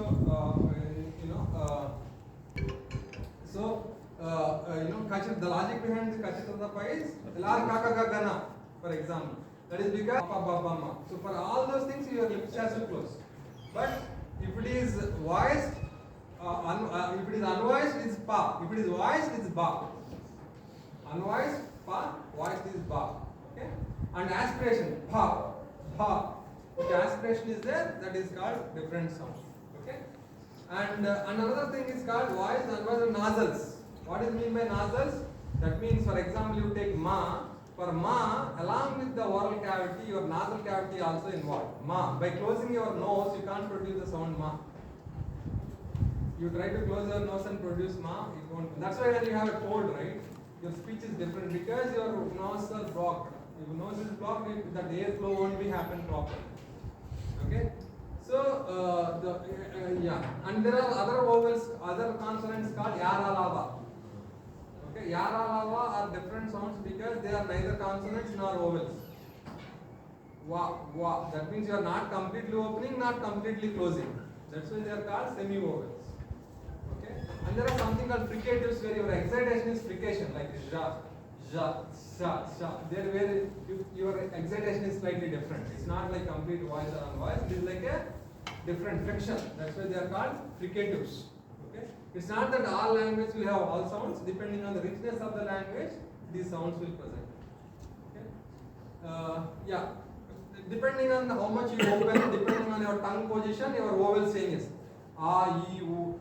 For all of them, your mouth is open, but how much it opens, what is the position of tongue, depending on that, vowel will come. Okay, consonants, for consonants, the place at which it stops. Velar, alveolar, palatal, dental, bilabial. You have a velar, palatal, alveolar, dental, and bilabial. All these technical terms you may not know, but you can appreciate easily bilabial. Bilabial means it's related to lips. You have to close at lips. Dental, you can ta, ta. That means you are closing as at a teeth. Go beyond that, that is alveolar, like ta, ta. If you see ta, you are going little bit behind your teeth and closing. That place is called alveolar. Okay. So this is the that is why this Varnamala, the sequence of sounds are framed in such a way, because either either the place of articulation is same or manner of articulation is same. Okay. You understand how different? So if anybody have any issues, somebody have issues with their mouth, their lips are not proper, or somebody has a nose issues, or somebody has this oral vocal tract issues. Okay. Somebody maybe because of cancer, because of other issues, they some part of their vocal tract is removed, right? So their speech gets affected. Okay. Especially the lungs cancer, etc., and also the throat cancer, etc., right? So because or even somebody has a maybe because of age, maybe because of other issues, brain issues are there, then any of these modules have issues, that's where it will result in the speech pathology. Okay. So the thing is that first of all, how to detect that problem, and also there are some studies coming up that with the speech we can, or with the sounds coming from this, we can detect some lungs problems, heart problems, etc. also, but a lot of work needs to be done to prove that point. Yeah. So you got the idea of speech production? Okay. So if you want to give an example of LTI system, you can give the example of speech production. Okay, because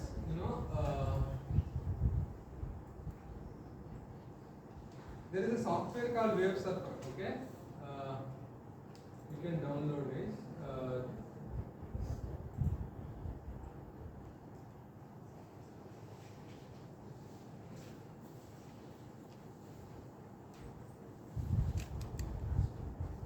Button to stop recording. I am opening the already recorded.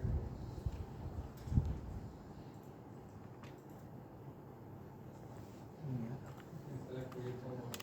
This is a speech waveform. It looks good. So it's a non-stationary or stationary? Huh? Non-stationary, right? Obviously, because with time it changes.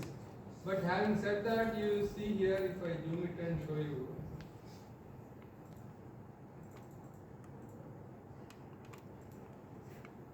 Somebody shown only this part of speech to you. Is it stationary or non-stationary? That part, only the selected part. Selected part is stationary, right? So this speech is a quasi-stationary thing. It's not completely non-stationary, it's not completely stationary. Within a short duration, it is kind of stationary. So that short duration, we can model using something called a LTI system. Linear time invariant system. And also using linear prediction. That is the logic behind. This is the small logic. Actually, the processor behind this actually is a continuous signal. Its speech is a continuous signal. So we can't represent on computer, no? This looks like continuous, but this is not direct signal actually. It is a speech is analog signal, but it is a digital computer. So you have to use what? Sampling and quantization. So minimum sampling we have to use is 8 kHz. 16 kHz is best, but minimum 8 kHz is what we want. Because speech sounds, whatever I am saying, that sounds will have maximum good frequency up to 4 kHz. That's why use 2fs, 8 kHz. And also this is not enough, right? This only gives discrete. You have to discrete means you have to do quantization, 8-bit quantization. So we need 64 kbps minimum. Okay, to have a quality. But if you want to send from transmitter to whatever you are speaking to your friend or your family member, I have to use this bit rate. But this is not efficient because our wireless bandwidth is limited and this much is not required because it has redundancy. So there are techniques even up to 2.4 kbps you can come from 64 and we can go back. Anyway, current technology is using AMR coder. Okay, which is using 4.7 to 12.2 kbps. Okay, that means I will take 64 kbps signal. I will use this. If frame is good, I will use high bit rate. How many of you confused if your friend is calling from unknown number? He's not very close friend, but you know him, but he is calling from unknown number. You will try to, you may not identify their voice immediately, right? Because it is not the direct voice. It is coded and decoded back. We'll take this one and code it to the bit rate and get back to this. In that process, we'll use some of the speaker information. If he directly speaks, you may recognize it much better than if he speaks from unknown number. Okay? But our wireless channel bandwidth is limited, so we use it because the speech also has redundancy. It is only because of small formula, linear prediction formula, that is, I can predict the current sample by using k equal to 1 with simple equation. This simple equation is invented by actually Indian actually. Okay? But it's a very revolutionary small equation. You can predict the current sample of speech by using linear and weighted sum of previous p samples. That means previous samples, because there is a redundancy, right? What I am trying to say, I can predict the current sample by using previous samples because there is a redundancy. Okay? So this is called linear prediction analysis. Linear prediction. Why it is linear prediction? Because I am predicting the current sample using linear weighted sum of previous p samples. That p samples will be usually 8 or 10. That means you are modeling AK. You take a small frame, model AK, okay, and you will get the error, no? Error will come. Error is nothing but actual value minus predicted value. Actual value minus predicted value. So this error and AKs, if you have, you can get back the speech exactly. Okay, but this error has some, error they will come, they will reduce number of bits per error. That's where they are coming from 64 to 4. There should be logic, no? How they are coming from 64 to 4.7 and 4.7 to 64? That logic is linear prediction. Okay, and many types are there because the way you represent error. There is something called code excited linear prediction, CALP. Or this 2.4 is called MELP, mixed excitation linear prediction. That means how you represent your excitation depending on that coder changes. And also, if you see voice unvoice detection, I told, no, voice unvoice detection. Sorry, voice unvoice types I told, right? This is a speech signal typically. Okay, you can see earlier GSM technology, GSM mobile technology uses 64 to fixed 13.3 only, fixed bit rate 13.3 kbps. Then people thought, you can see entire speech signal is not of equal importance. Some regions are important, some regions are silenced because you continuously can't speak. There is silence, there is unvoiced part. So decide which frame is good, which frame is bad. Depending on that, if frame is good, use more bit rate. If frame is not good, use less bit rate. Okay, so that is more efficient way of coding the speech. Basically, you are efficiently utilizing your bandwidth. Okay, so that's where this with this simple equation, because this is an example. If you want to tell LTI system example, linear time invariant system, or FIR system, or IR system examples, this equation, if you have a virtual lab, okay, experiment on that, you just please see that. You can beautifully explain LTI application of linear time invariant system FIR better practically by using speech production methods.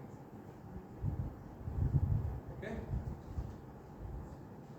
So yeah, can we take a break or how much time? And more about this bitrate, I think all of you might have downloaded, especially students, you might have downloaded the songs from the internet, no? You might have seen 128 kbps, 320 kbps, all this is bitrate. How much sampling rate, how much bitrate. You also might have observed, if more sampling rate, size is more, quality is more. Okay. Yeah. So please see this virtual lab experiments. It is developed in Tekkali. So this one is this linear prediction analysis of speech.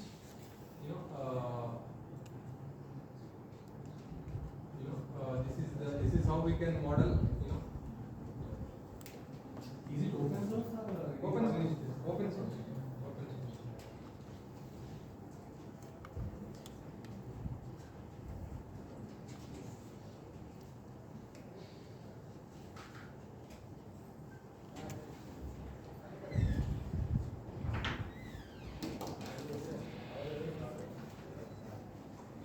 basically S cap of n is S of n minus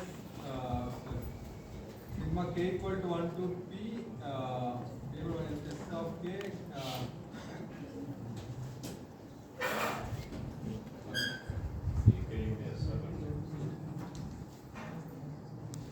k equal to 1 to p ak S of n minus k. Okay. So with that you can find the error. Error is S of n minus S cap of n. So this is S of n minus sigma k equal to 1 to p ak S of n minus k.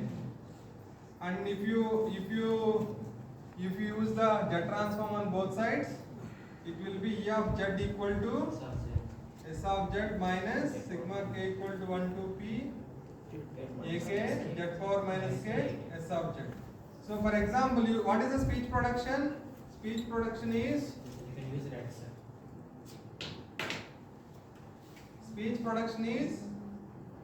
you take the excitation, either it is like impulses or random noise, and give it to vocal tract system, and that is when you get the speech, either voiced or unvoiced. Here one more example I am giving. In the signal processing we will talk about impulse now. What is a practical example of impulse? Practical example of impulse is, again we can inspect from speech production. So as I said, we have two kinds of excitation, voiced and unvoiced. What is voiced excitation? Here vocal folds vibrate. Other places vocal folds, unvoiced sound vocal folds won't vibrate. So whatever the lungs energy, the air coming, that vocal folds open and closes. Okay. So whenever they open, the air flows like impulse. Actually it is not impulse. We assume mathematically, like flows like impulse. That is an example of impulse. Okay. And whenever they are not opening and closing, they are closed, then air flows like a noise. That's why the input to the system, your vocal tract system, input to the vocal tract system is either impulses or random noise. Because when they close, air flows like a noise. And also the strength, you can also see the speech signal. Somewhere, strength is high, somewhere, you can see here strength is high. Here strength is low. Okay? Why? Because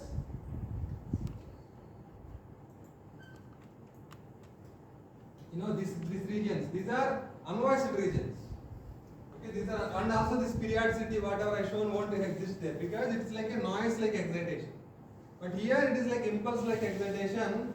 This is nothing but, if anybody tells this one, it's great actually. What may be this one? The difference between two impulses. It is nothing but pitch period. What we told, rate of vocal fold vibration is called pitch.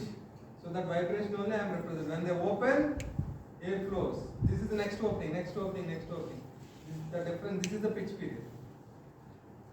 Okay. So if you want to give an example of impulse, you can give that one. And if you give impulses, you will get voiced speech. If you give random noise, you will get unvoiced speech. Okay.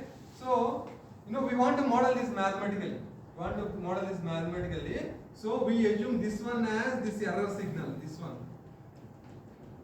Why? Because if you see S of n minus S cap of n, whenever speech is like this, okay, or let us say unvoiced speech like this.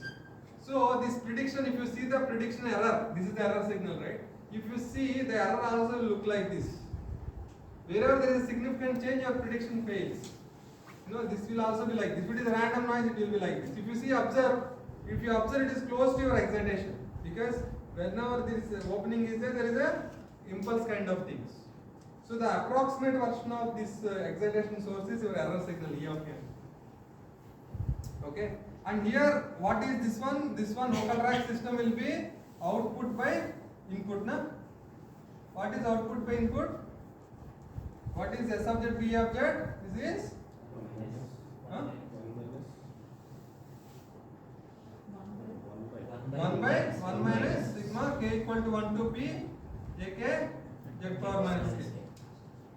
So this is vocal tract system. Vocal tract system can be modeled as all pole filter. If you want to give an example of all pole filter, this is also called synthesis filter. Why it is called synthesis filter? That means I am synthesizing the speech. there is something called analysis filter.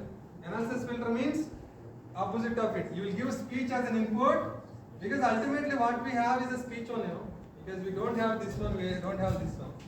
So we have a speech, and that use reverse of this one. That is 1 minus sigma k equal to 1 to p ak z power minus k, and what is the output? What is the output? Okay, that's what in the virtual lab is mentioned here.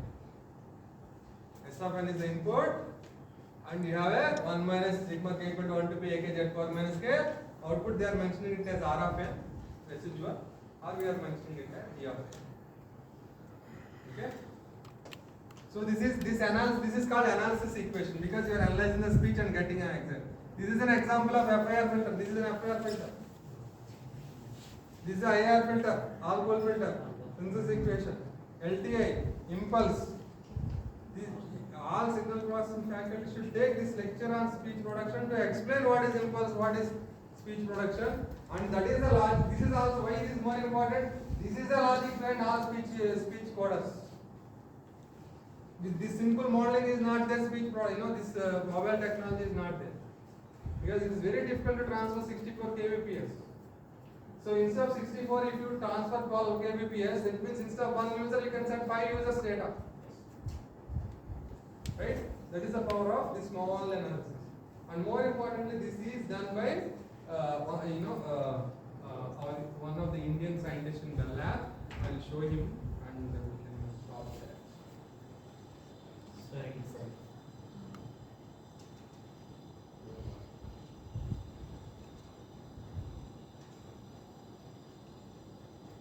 So InterSpeech is the topmost conference in speech. I'll talk more about this in the next.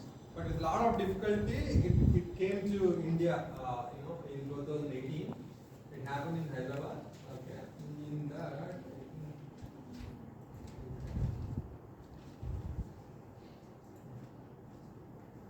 So he is that Vishnu ATAL. I'm mentioning Agarwal, sorry. Vishnu ATAL. Okay, he's I recommend you to please listen that video talk. There's a 2 parts to it. Okay, it's available. It's in the YouTube. Please listen. He's not too technical. He told the journey of how we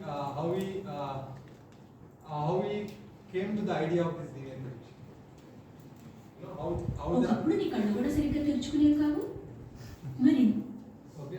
we got the idea, because he went from Kanpur. He's from Kanpur or Lucknow, I think Kanpur. He's from UP. He went to there, and he wanted to call to his family. Okay, so that time landline connection etc. are there. Okay, then we thought, how can we, this is the main reason behind these mobiles also, right? How can we invent mobiles, or how can we, he is from Bell Labs when he invented this one, but he also told why Bell Labs failed, because Bell Labs is the one very, very important lab, right? He's the one which invented transistor and all those. But they didn't thought that this mobile technology take over the field. They didn't imagine that mobile technology. Even Nokia is a very popular brand. They didn't thought country like India will go for smartphone. They didn't upgrade it. And also, more importantly, whatever the software they developed, there is also political game happened that Nokia, one Microsoft known person went there and he destroyed the version of Nokia and done something. Meanwhile, people have done with Android. The moment Android and smartphone came. Otherwise, earlier 90% of the mobiles, when we started using mobile, it's only Nokia. It's gone because they haven't upgraded in time. Similarly, Bell Labs are gone because the main thing is that they didn't imagine that mobile technology take out the field. They didn't thought that phone means only landline only.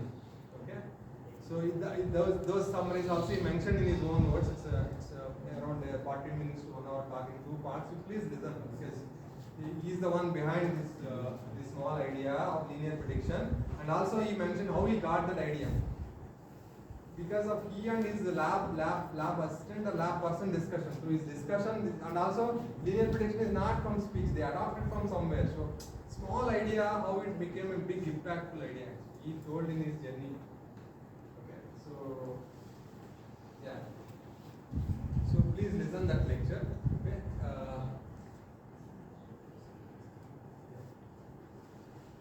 instruction is that my guide guided. Is my supervisor.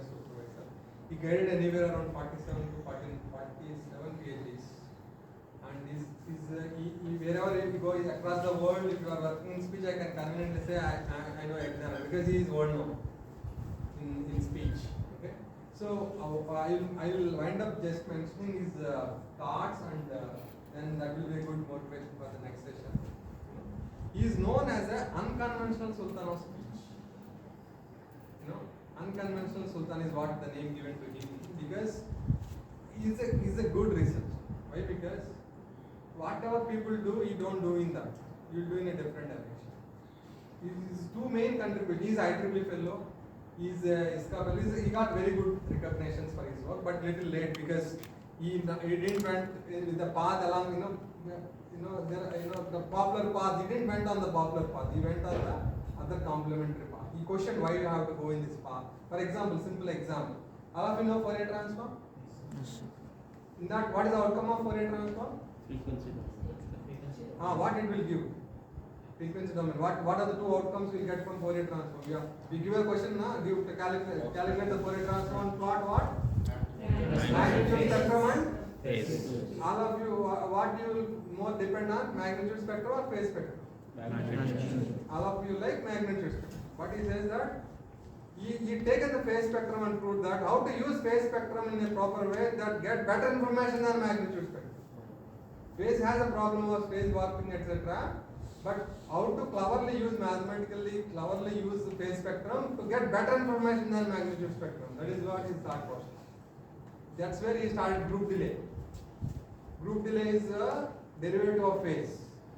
With that, his PhD student, that Professor Ramamurthy, is now just retired professor from IIT Madras. She started with group delay. Then they started with their students. They started with modified group delay. These are the brain changes actually. Group delay. How to use group delay and get a better spectrum than magnitude. This is one example. Other example is that you are listening to speech production. You have vocal tract system and excitation. Okay, excitation is voice and voice. This vocal tract system is the one actually resonator which changes the frequency. So, with all listening today's session, so this one is important, this one is important. Which one is more important? This one or this one? System or source? Source or system? System, right? Obviously, system is important because it acts as a resonator, right? So, many in the world are using vocal tract system based features, vocal tract system. Then we thought, why vocal tract system? Why not we use excitation? So, because the speech is a unique thing which has this production mechanism and which has excitation and vocal tract, then he told that, he started saying, in the earlier days, he started maybe saying that, in a more aggressive way that what you are doing is not the way to do, you should do like this. But obviously, if 90% in one direction, if 1 or 2 or 10 in one direction, obviously you won't win the battle, right? So then he started saying that all my approach is that unconventional, also complementary. Okay, whatever you get from vocal tract, you get. I'll give something better from excitation, you use it along with that. So a lot of work he has done on excitation source. Okay.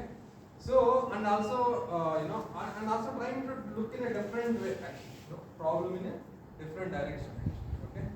And similarly,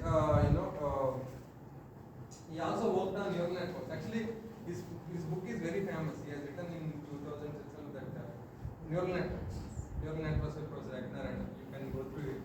And now he is not fond of deep learning. He is not fond of great deep learning. But what are his two statements? Usually I like is that many are doing, especially talks on speech researchers. He says that so many are working in speech, but they don't know what is speech. Neural networks also say something. So many people are working on neural networks and deep learning, they don't know what is neural network. Okay? So that's why we have to. Another statement I want to, which I am realizing we have some course called value application. I am teaching from long. Another statement I want to add is that we are leading a life and in the day, and 90% of the life is not needed. Whatever we are doing in the life right now, this 90% is not required to be done. Not to be done in the way we are doing.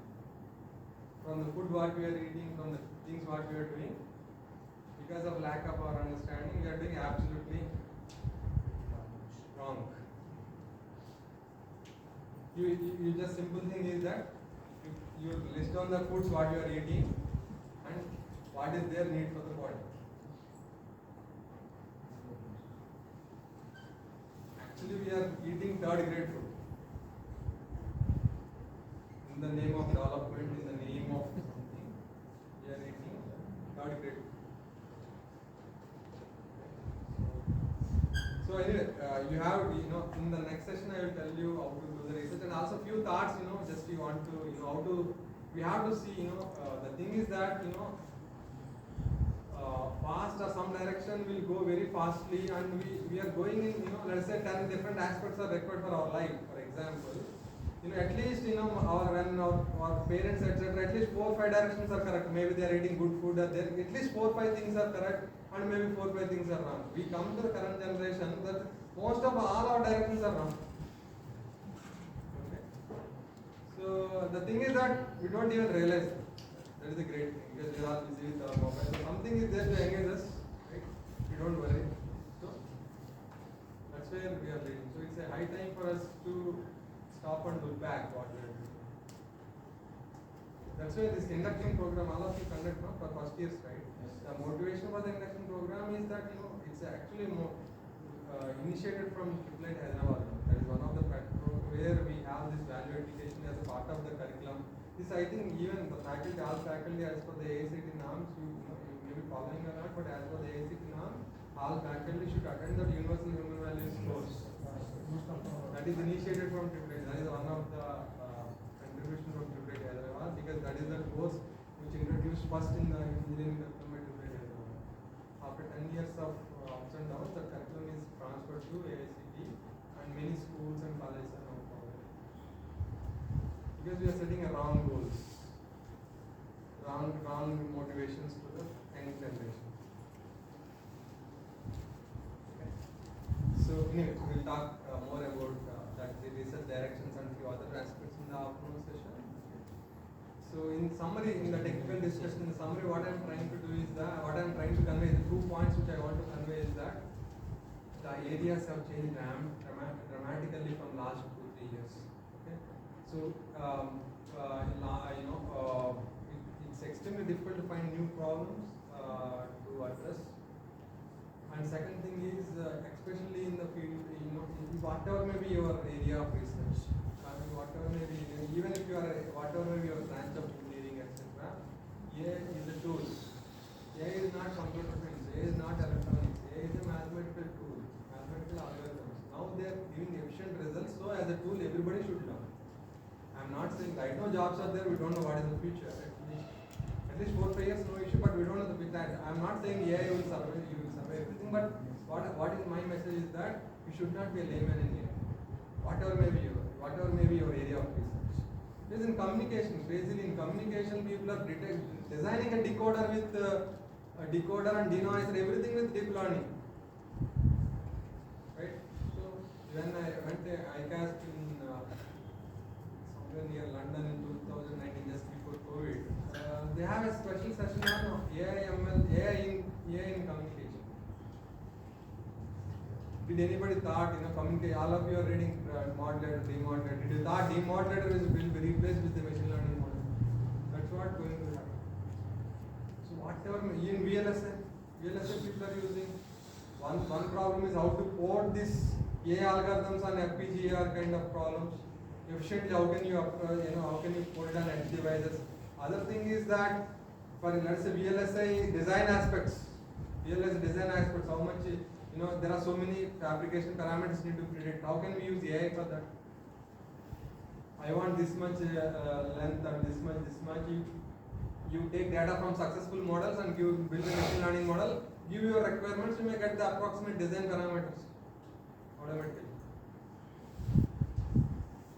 So wherever you need prediction, wherever you need classification, wherever you need regression, anywhere you can use this AI ML algorithm. So that's where this became a tool. So then if you want to learn, everything is there in the internet, or at least if you want a basic training, go and attend AML course online.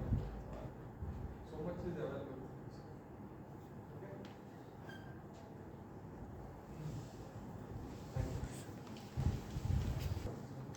Students, next session will be at 2 p.m. Now the time for lunch break.